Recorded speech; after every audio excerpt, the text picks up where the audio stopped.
भौतिकी में नोबेल पुरस्कार 1927। Arthur Holi Compton. जन्म 10 सितंबर 1892, वूस्टर, ओहियो, यूएसए। मृत्यु 15 मार्च 1962, बर्कले, कैलिफोर्निया, अमेरिका। पुरस्कार के समय संबंध शिकागो विश्वविद्यालय, शिकागो, यूएसए।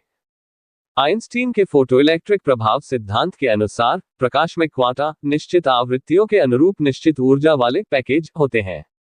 प्रकाश क्वांटम को फोटोन कहा जाता है। जब आर्थर कॉम्पटनर ने 1922 में धातु की सतह पर एक्स-रे फोटोन को निर्देशित किया, तो इलेक्ट्रॉन मुक्त हो गए और एक्स-रे की तरंगदैर्घ्य बढ़ गई क्योंकि घटना फोटोन ऊर्जा का कुछ हिस्सा इलेक्ट्रॉनों में स्थानांतरित हो गया था।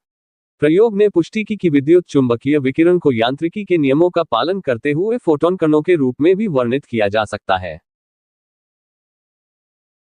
भौतिकी में नोबेल पुरस्कार 1927। चार्ल्स थॉमसन रीस विल्सन।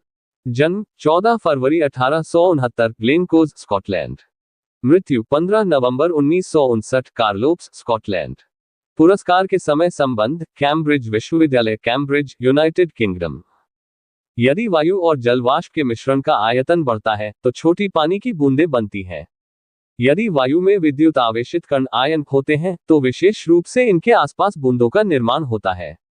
सीटीआर विल्सन ने इस घटना का फायदा उठाया जब उन्होंने 1911 में अपना क्लाउड चैम्बर बनाया, हवा और जल वाष्प और सरल उपकरणों से युक्त एक ग्लास कंटेनर जो आयनकारी विकिरण और कणों द्वारा छोड़े गए निशानों को दिखाई देने और फोटो खींचने की अनुमति देता है।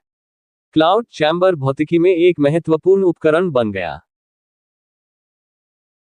रसायन विज्ञान में नोबेल पुरस्कार 1927। Heinrich Otto Wieland. जन्म 4 जून 1877, पफोर्जहेम, जर्मनी। मृत्यु 5 अगस्त 1957, म्यूनिख, पश्चिम जर्मनी, अब जर्मनी। पुरस्कार के समय संबंध म्यूनिख विश्वविद्यालय, म्यूनिख, जर्मनी। हमारे शरीर को कार्य करने में सक्षम बनाने वाली अनेक प्रक्रियाओं में कई अलग अलग पदार्थ शामिल होते हैं। पित्त अम्ल यकृत में बनते हैं और ग्रहणी में पित्ताशय के माध्यम से स्रावित होते हैं। 1920 के दशक की शुरुआत में हेनरिक वीलैंड ने पित्त अम्लों पर शोध किया और उनकी संरचना का चार्ट बनाया। अन्य बातों के अलावा उनके परिणामों ने आंत से विभिन्न पदार्थों के आत्मसात में पित्त अम्लों के कार्य को स्पष्ट करने में मदद की। वीलैंड ने बुफोटॉक्सिन का भी अध्ययन किया, जो एक जहरीला पदार्थ है जो कैटोड द्वारा बनाया जाता है और जो पित्त अम्लों से संबंधित है। हाइनरिक ऑटो वीलैंड को एक साल बाद 1928 में नोबेल पुरस्कार मिला। फिजियोलॉजी या मेडिसिन में नोबेल पुरस्कार 1927। Julius Wagner Jauregg. जन्म 7 मार्च 1857, वेल्स, ऑस्ट्रिया। मृत्यु 27 सितंबर 1940, वियना, ऑस्ट्रिया। पुरस्कार के समय संबंध वियना विश्वविद्यालय, वियना, ऑस्ट्रिया। सामान्य पक्षाघात उपदंश का एक चरण है जब मस्तिष्क और मानस पर हमला होता है और रोगी सुस्त और पक्षाघात की स्थिति में पहुंच जाता है जो मृत्यु में समाप्त हो सकता है। प्राचीन काल में लोगों ने देखा कि बुखार से मानसिक बीमारियों को कम किया जा सकता है। 1917 में जूलियस वैगनर जोरेग ने रोगियों को मलेरिया से संक्रमित रक्त के संपर्क में लाया और इस तरह से सामान्य पक्षाघात को ठीक या कम किया। मलेरिया एक ऐसा प्रकार था जो तुलनात्मक रूप से हानिरहित था और परिणामस्वरूप रोगी के स्वास्थ्य में सुधार किया जा सकता था। साहित्य का नोबेल पुरस्कार 1927। Henry Bergson. जन्म 18 अक्टूबर 1859, पेरिस, फ्रांस। मृत्यु 4 जनवरी 1941, पेरिस, फ्रांस। पुरस्कार के समय निवास फ्रांस। हेनरी बर्गसन ने कई पुस्तकों में अपने दर्शन को विकसित किया जो न केवल जीवन की अपनी नई व्याख्या के लिए बल्कि रूपक, कल्पना और सादृश्य के अपने शक्तिशाली उपयोग के लिए भी प्रसिद्ध हो गए हैं। टाइम एंड फ्री विल 1889 में बर्गसन ने चेतना की व्याख्या 2 स्तरों पर मौजूद होने के रूप में की, पहला गहन आत्मनिरीक्षण के माध्यम से प्राप्त किया गया और दूसरा पहले का बाहरी प्रक्षेपण। क्रिएटिव इवोल्यूशन 1907 में बर्गसन ने अपने अन्य कार्यों में पेश किए गए समय के सिद्धांत को विकसित किया और इसे जीवित चीजों के अध्ययन में लागू किया। हेनरी बर्गसन को एक साल बाद 1928 में नोबेल पुरस्कार मिला।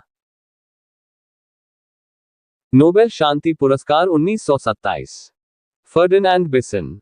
जन्म 20 दिसंबर 1841, पेरिस, फ्रांस। मृत्यु 16 फरवरी 1932, थियोलोए सेंट एंटोनी, फ्रांस। पुरस्कार के समय निवास फ्रांस। 1870 से 71 के फ्रेंको जर्मन युद्ध और सम्राट के पतन के बाद बुइसन फ्रांस लौट आए, जहां वे सोरबोन में शिक्षा शास्त्र के प्रोफेसर बन गए। उन्होंने फ्रांसीसी समाज में यहूदी विरोधी भावना के खिलाफ आवाज उठाए और 1902 में वे रेडिकल सोशलिस्ट के चैम्बर ऑफ डेप्यूटीज के लिए चुने गए।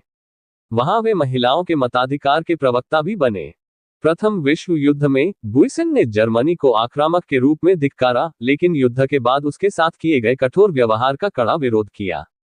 उन्हें डर था कि यह जर्मनी की ओर से प्रतिशोधी युद्ध की नींव रखेगा, और उन्होंने फ्रेंको जर्मन सुलह के उद्देश्य से बैठकें आयोजित की।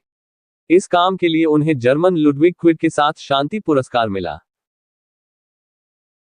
नोबेल शांति पुरस्कार 1927। Ludwig Quidde. जन्म 23 मार्च 1858, ब्रेमेन, जर्मनी। मृत्यु 4 मार्च 1941, जिनेवा, स्विट्जरलैंड। पुरस्कार के समय निवास जर्मनी। लुडविग क्विडे को शांति के लिए आजीवन काम करने के लिए 1927 में शांति पुरस्कार से सम्मानित किया गया था। उन्होंने ये पुरस्कार फ्रांसीसी फर्डिनेंड बुइसन के साथ साझा किया था। क्विडे के पास इतिहास में डॉक्टरेट की डिग्री थी, लेकिन जर्मन कैसर के प्रति उनके विरोध के कारण उन्हें कोई आधिकारिक नियुक्ति नहीं मिली।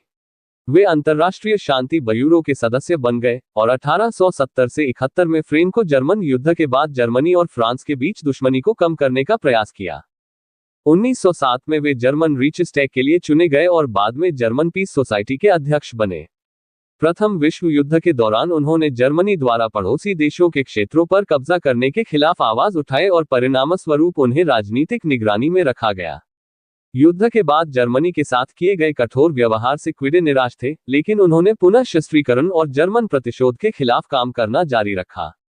जब हिटलर सत्ता में आया तो वह स्विट्जरलैंड चले गए और अपना शेष जीवन वहीं बिताया।